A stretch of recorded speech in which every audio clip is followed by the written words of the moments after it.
Hello, and welcome to the Kathleen Spracklin podcast. I am a woman on a mission to gather a cadre of writers, thinkers, and teachers who are transforming the world, one character at a time. And it all starts with one thing, a deep understanding of human motivation, why people do what they do, and the forces that drive them. To gain that understanding, I am mining the intersection of psychology, theology, and philosophy to make you a better writer. This is episode 92, How to Zettelkasten a Book, Analytical Reading. We've been taking an interesting side road into the world of creating Zettelkasten notes for our reading. In this case, the book that we are reading is How to Read a Book. We're well into the series. You might want to scan back for the other images with our reading lady here taking notes. And those are all of the ones that are on this Zettelkasten side note. Well, we have been taking some fun bibliography notes, and we're going to continue today with the next step. Now, yesterday we were taking notes using inspectional reading. Inspectional reading is where you just read very fast. You're skimming through it. It's a little more than just skimming, but you're noting the structure of the book. How is it organized? What order does the author present things? And you're reading through the book. And the key thing in inspectional reading is that you're not stopping to look up words you don't know. You're not pondering paragraphs that you don't understand. You're just reading straight through. And the amazing thing about that type of reading is that even if you think you're not getting much out of it, you're getting a lot more out of it than you would know. And when you come back around with your deeper analytic reading, you're going to be way ahead for having done the inspectional reading. And I have an incident that I want to share that goes back to the early 1990s. I worked for 3 years for a psychology professor and researcher, Dr. Thomas Deshawn, and I was his statistician. And I was invited to come to weekly gatherings where the various researchers at Oregon Social Learning Center would present what they were working on, and if they had any issues that they were dealing with, they would get the other members of the team to discuss it. Most of them were PhDs, but several of us were statisticians. And I remember the first time I went to one of these gatherings, I hadn't the faintest notion what on earth anyone was saying. It was all completely over my head. But as I continued to attend the sessions week after week after week, it gradually began to make sense. And that's the crazy thing about it. There was never a point in time where I sat down and said, okay, I need a dictionary of all the words you guys are using.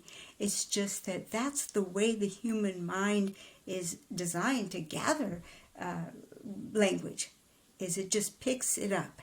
And so that inspectional reading that you're doing is accomplishing a lot more for you than you'd realize. Well, today we're going to take that the next step, and we're going to do some bib notes like this one, only we're going to do bib notes at the analytical reading level. Now, just to keep this manageable, we have been working with just chapter 5 of How to Read a Book by Mortimer Adler. And now for our analytic reading, we're just going to focus on this one area, 51, note making, and it's an area that is going to be describing some type of notes.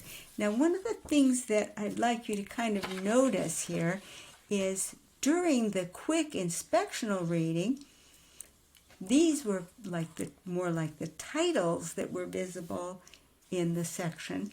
But when the analytical reading takes place, you'll notice that what the actual 3 kinds of reading that the author talks about are not what kind of a book is it, what is the book about as a whole, what is the structural order. These 3 are all one type of reading. So let's go back. Let's now take a look at the note cards, still in a bibliography card, but this time we're doing analytical reading and not inspectional reading.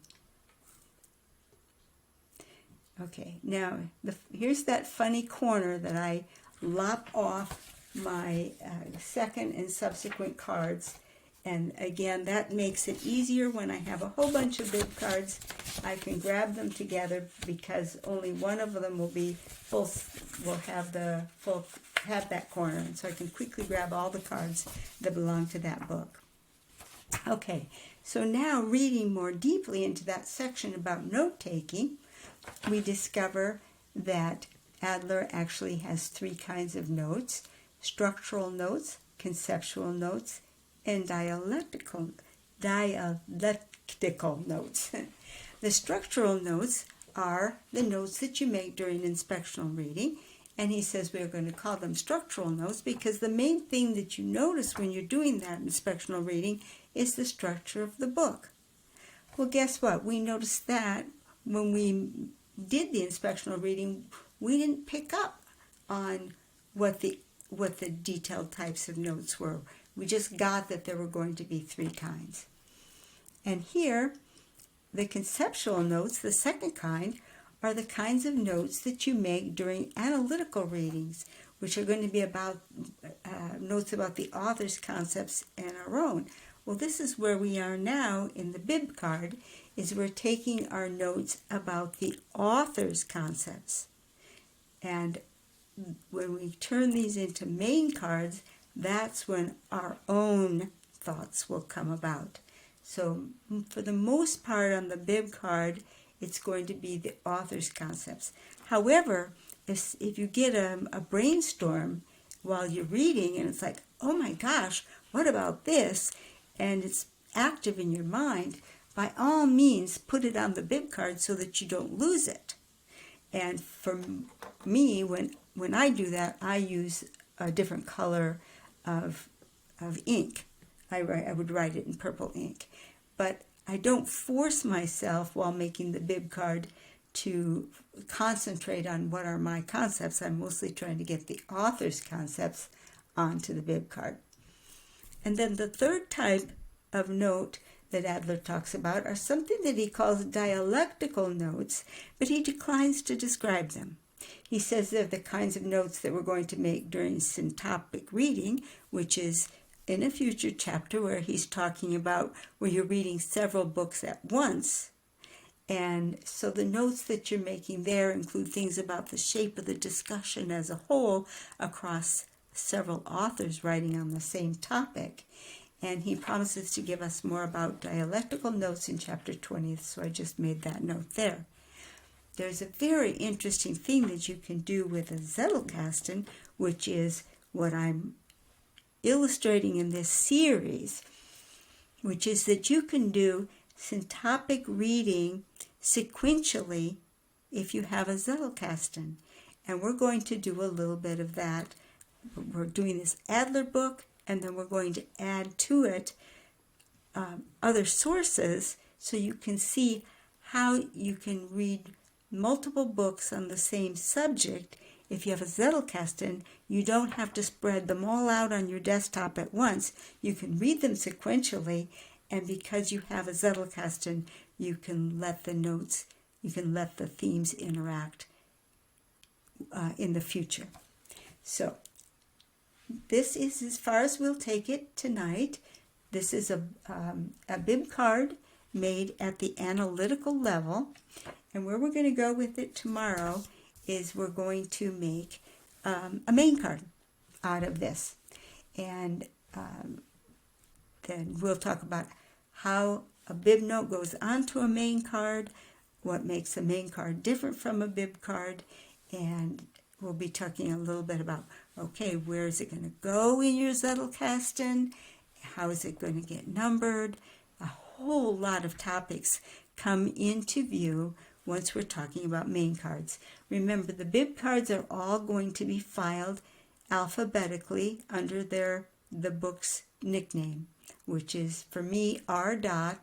the author's initials _ the first initial of the keywords in the title. So that is all for today.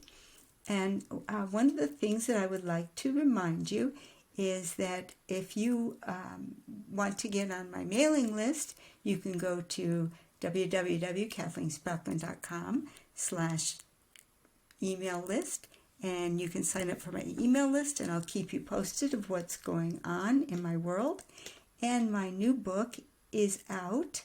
It's a 70-page book on writing with emotion, and I'm making it available for a limited time. I'm making it available at cost. This is mostly so that students who have taken my 35-week course on Reawaken the Dream of Writing can go ahead and get the book without it costing them too much. The course was given totally free, and I don't want to make it too difficult for people to get the book. So for a while, I'm making it available completely at cost. And if you want to pick it up at cost too, come and get it. You can get it at kathleensparkland.com/book.